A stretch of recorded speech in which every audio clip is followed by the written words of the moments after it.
जय हिंद दोस्तों। अगर आप क्लास 9th की तैयारी कर रहे हैं, अगर आपका मैथ कमज़ोर है तो अब आपको घबराने की बिल्कुल ज़रूरत नहीं, क्योंकि मैं अब आपको मैथ सरल तथा आसान भाषा में सिखलाऊंगा। तो साथियों, इस वीडियो में मैं आपको क्लास 9th का मैथ का एक चैप्टर पढ़ाने जा रहा हूं, जिसका नाम है हीरोन का सूत्र, जिसे हम लोग इंग्लिश में हीरोन्स फार्मूला कहते हैं। इसमें मैं आपको इस चैप्टर का थ्योरी बताने जा रहा हूं। तो दोस्तों, आप इस वीडियो को लास्ट तक ज़रूर देखिएगा। इसके बाद मैं आपको चैप्टर का क्वेश्चन आंसर बताऊंगा।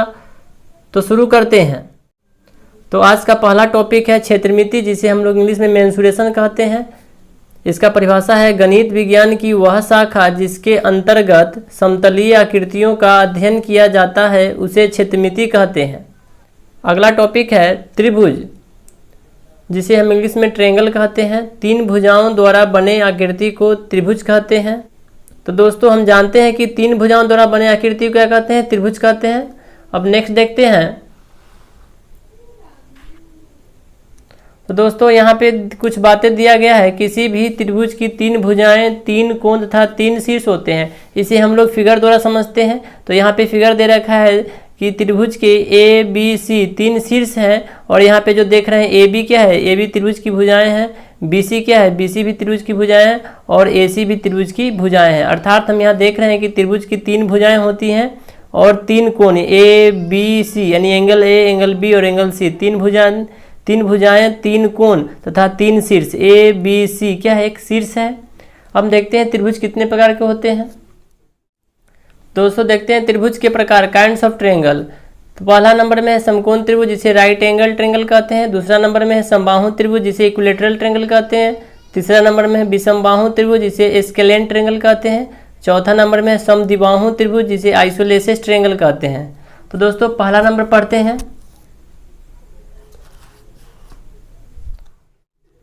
दोस्तों, एक नंबर में है समकोण त्रिभुज, जिसे राइट एंगल ट्रायंगल कहते हैं।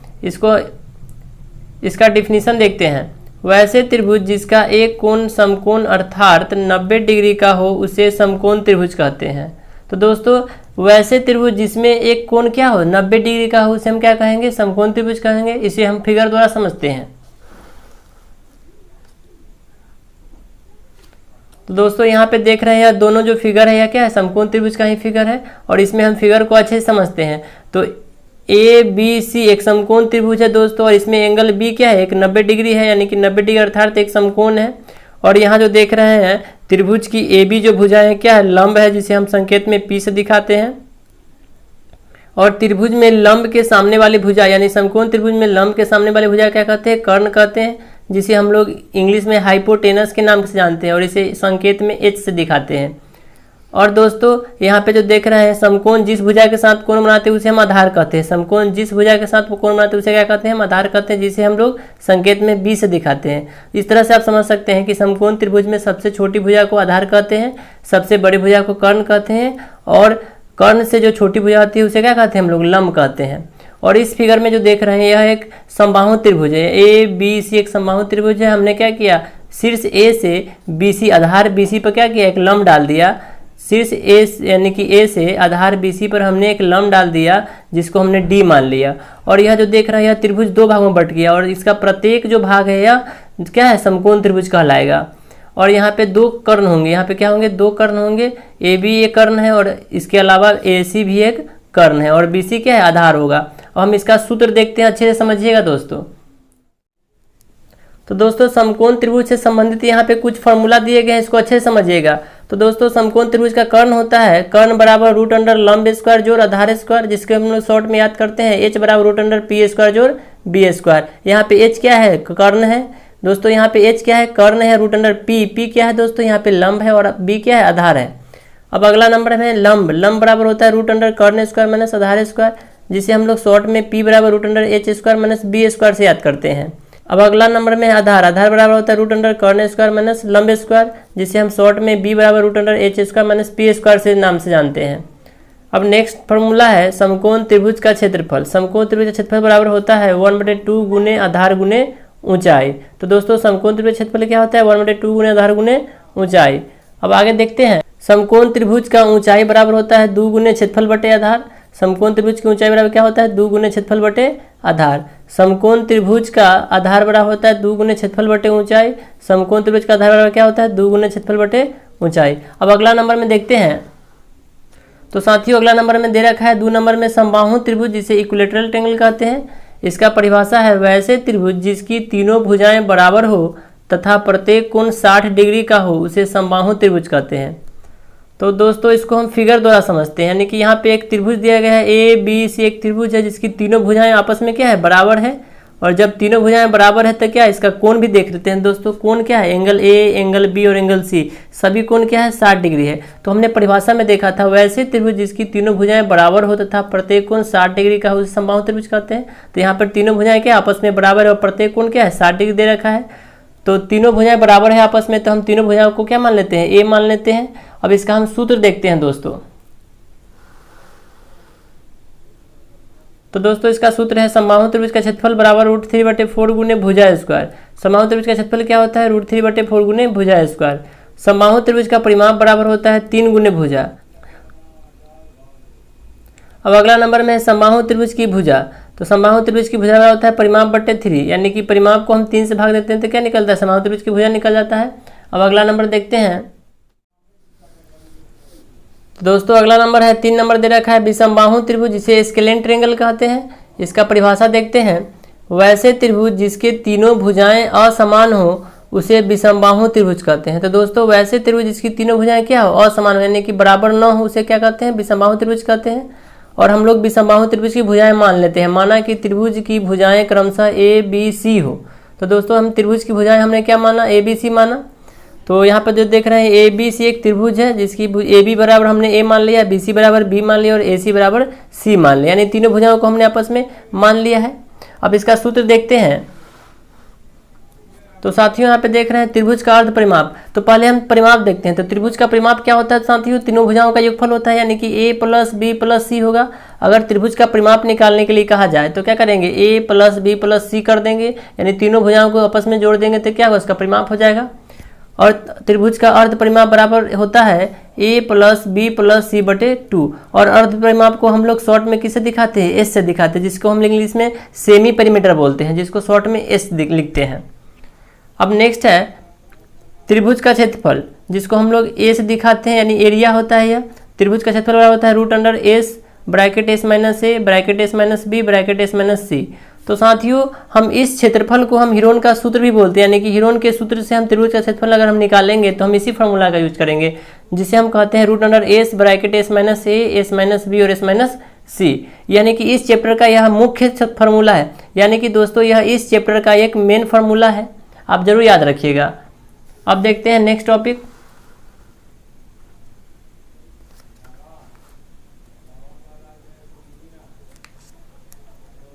तो दोस्तों अगला नंबर में है समद्विबाहु त्रिभुज जिसे हम लोग आइसोलेसिस ट्रायंगल कहते हैं। तो इसका परिभाषा देखते हैं वैसे त्रिभुज जिसके दो भुजाएं बराबर हो उसे समद्विबाहु त्रिभुज कहते हैं, यानी कि जिसकी दो भुजाएं क्या होंगी आपस में बराबर होंगी वह समद्विबाहु त्रिभुज कहलाएगी। अब यहाँ पे देख दिया गया है माना कि समबाहु त्रिभुज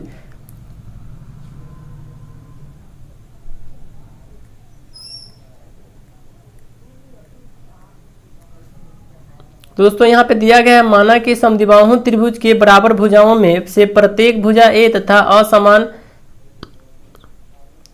तो दोस्तों यहाँ पे दिया गया है माना कि समद्विबाहु त्रिभुज के बराबर भुजाओं में से प्रत्येक भुजा ए तथा आधार यानी तीसरी भुजा बी हो। तो यहाँ पे फिगर देखते हैं।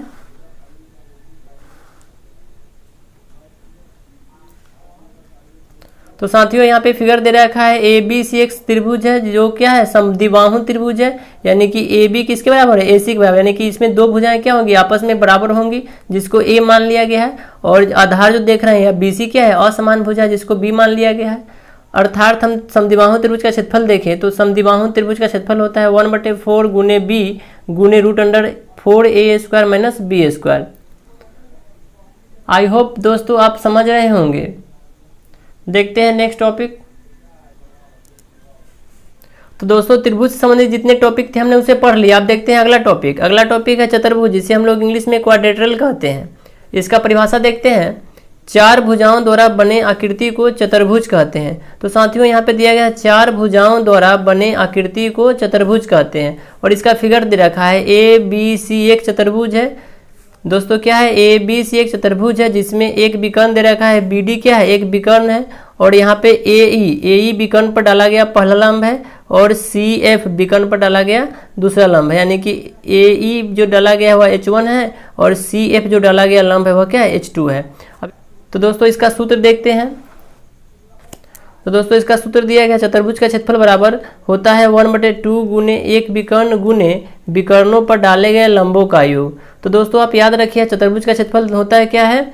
1/2 गुने एक विकर्ण गुने विकर्णों पर डाले गए लंबों का योग, अर्थात 1/2 गुने डी क्या है दोस्तों? एक विकर्ण है और यहाँ पे विकर्णों पर डाला गया लंब अर्थात H1 + H2, यानी कि दो विकर्ण पर डाले गए दो लंब है जिसमें पहला लंब है H1 और दूसरा लंब क्या है? H2 है। तो नेक्स्ट टॉपिक देखते हैं। तो दोस्तों अगला टॉपिक है वर्ग, जिसे हम लोग इंग्लिश में स्क्वायर कहते हैं।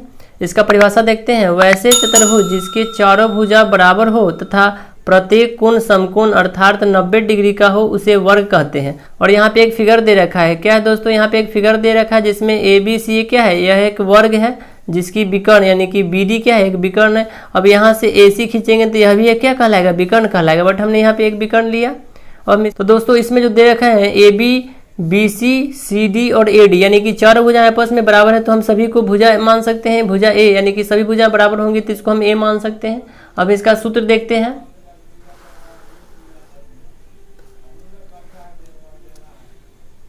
तो दोस्तों यहाँ पे वर्ग का क्षेत्रफल होता है भुजा स्क्वायर। क्या होता है? वर्ग का क्षेत्रफल बराबर भुजा स्क्वायर होता है।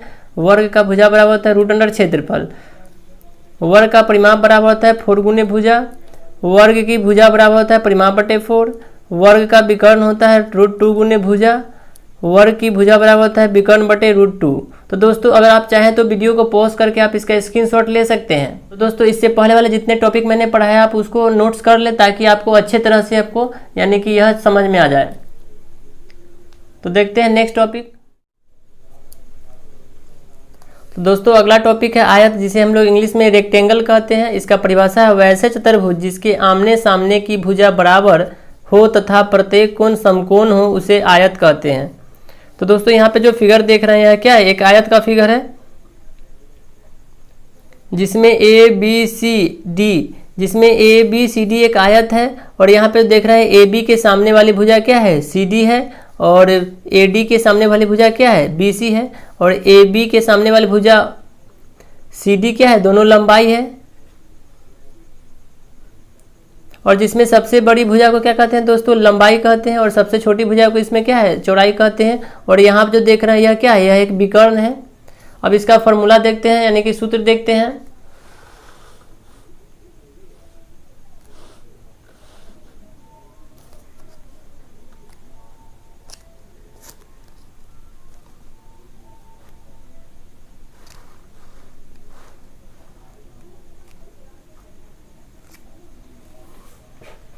दोस्तों आयत का क्षेत्रफल होता है लंबाई गुने चौड़ाई। आयत का क्षेत्रफल क्या होता है? लंबाई गुने चौड़ाई होता है। आयत की लंबाई बराबर होता है क्षेत्रफल/चौड़ाई। आयत का चौड़ाई बराबर होता है क्षेत्रफल/लंबाई। आयत का परिमाप होता है 2 × लंबाई + चौड़ाई। तो दोस्तों आयत का परिमाप क्या होता है? 2 × लंबाई + चौड़ाई। आयत का विकर्ण होता है √अंडर लंबाई स्क्वायर जोड़ चौड़ाई स्क्वायर। तो दोस्तों आयत का विकर्ण क्या होता है? √अंडर लंबाई स्क्वायर जोड़ चौड़ाई स्क्वायर। तो दोस्तों आप चाहें तो इसका स्क्रीनशॉट ले सकते हैं। हम नेक्स्ट देखते हैं।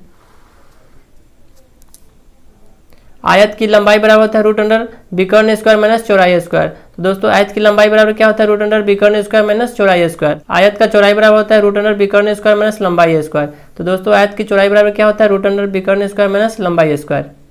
अब नेक्स्ट टॉपिक देखते हैं। तो साथियों अगला टॉपिक है समांतर चतुर्भुज, जिसे हम लोग इंग्लिश में पैरेललोग्राम कहते हैं। इसका परिभाषा देखते हैं। वैसे चतुर्भुज जिसके आमने सामने की भुजा बराबर न हो तथा प्रत्येक कोण समकोण न हो उसे समांतर चतुर्भुज कहते हैं। क्या कहते हैं? दूसरे उसे समांतर चतुर्भुज कहते हैं। तो दोस्तों हम लोग इसको फिगर द्वारा समझते हैं। दोस्तों आप यहाँ जो फिगर देख रहे हैं क्या है? यह एक समांतर चतुर्भुज का फिगर है और इसमें ए बी सी डी एक समांतर चतुर्भुज है जिसमें आधार यानी कि सी डी क्या है, यह आधार दिया गया है और इस आधार पे जो है ना ए ई एक लंब डाला गया है जिसे हम लोग शीर्षलंब के नाम से जानते हैं। और जो है समांतर चतुर्भुज की आमने सामने की भुजा क्या होती है, बराबर होती है, यानी कि ए बी क्या है, सी डी के बराबर होंगे और ए डी किसके बराबर होंगे, बी सी के बराबर होंगे। अब इसका सूत्र देखते हैं।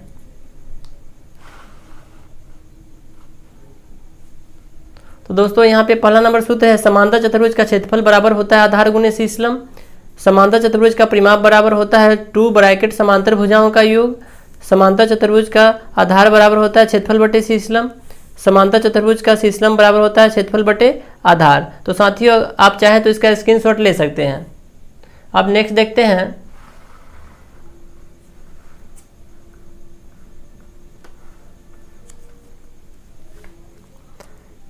तो नेक्स्ट है, नोट में दिया गया है कि सभी वर्ग आयत समचतुर्भुज ये सभी समांतर चतुर्भुज हो सकते हैं। तो दोस्तों आप याद रखिए कि सभी वर्ग आयत समचतुर्भुज जो होते हैं यह समांतर चतुर्भुज हो सकते हैं, किंतु समांतर चतुर्भुज जो है ना कभी भी वर्ग आयत तथा समचतुर्भुज नहीं हो सकते हैं। तो दोस्तों इससे रिलेटेड जो है ना ऑब्जेक्टिव क्वेश्चन पूछे जाते हैं, आप इसे हमेशा याद रखेंगे।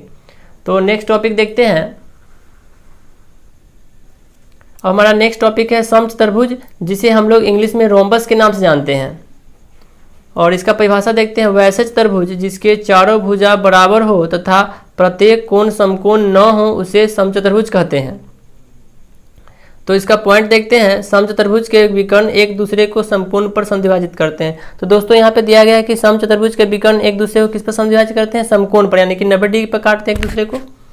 अगला नंबर पॉइंट दिया हुआ है, यदि समचतुर्भुज का एक विकर्ण D1 तथा दूसरा विकर्ण D2 हो। यहाँ कहा जा रहा है कि यदि समचतुर्भुज का एक विकर्ण D1 हो और दूसरा विकर्ण D2 हो तो क्या होगा। तो इसका जो है ना फिगर द्वारा हम इसको समझते हैं। तो साथियों यहाँ पे जो ABCD एक चित्र देख रहे हैं, यह क्या है, एक जो फिगर है यह एक समचतुर्भुज का फिगर है जिसमें AC एक विकर्ण है और BD दूसरा विकर्ण है, यानी कि AC और BD जो है ना एक दूसरे को कितना डिग्री पर काटती है, 90 डिग्री पर काट रही है दोस्तों। और यहाँ पे जो सभी कोण कितना डिग्री का बन रहा है, 90 डिग्री का बन रहा है, जिसमें पहला विकर्ण को D1 माना गया है और दूसरा विकर्ण को क्या माना गया, D2, यानी कि दोस्तों जिसमें पहला विकर्ण को D1 दूसरा विकर्ण को D2 माना गया है। इसका सूत्र देखते हैं दोस्तों।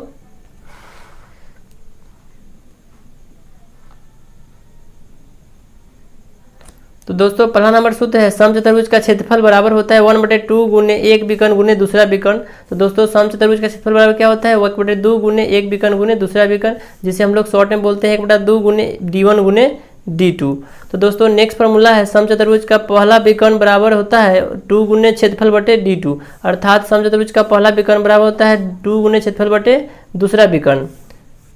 अब नेक्स्ट फार्मूला देखते हैं दोस्तों। नेक्स्ट फार्मूला है, समचतुर्भुज का दूसरा विकर्ण D2 बराबर होता है 2 गुने क्षेत्रफल बटे D1, अर्थात पहला विकर्ण। अब नेक्स्ट है समचतुर्भुज का परिमाप। तो दोस्तों समचतुर्भुज का परिमाप बराबर होता है 4 गुने भुजा, 4 गुने भुजा। समचतुर्भुज का भुजा बराबर होता है परिमाप बटे 4। क्या होता है, समचतुर्भुज का भुजा बराबर परिमाप बटे 4। अब नेक्स्ट फार्मूला देखते हैं। तो साथियों नेक्स्ट फार्मूला है, समचतुर्भुज की भुजा। अगर समचतुर्भुज की भुजा निकालना हो तो 1/2 गुने √D1 के स्क्वायर जो D2 के स्क्वायर। दोस्तों अगर समचतुर्भुज का भुजा अगर निकालना हो तो क्या करेंगे, 1/2 गुने √D1 के स्क्वायर जो D2 के स्क्वायर।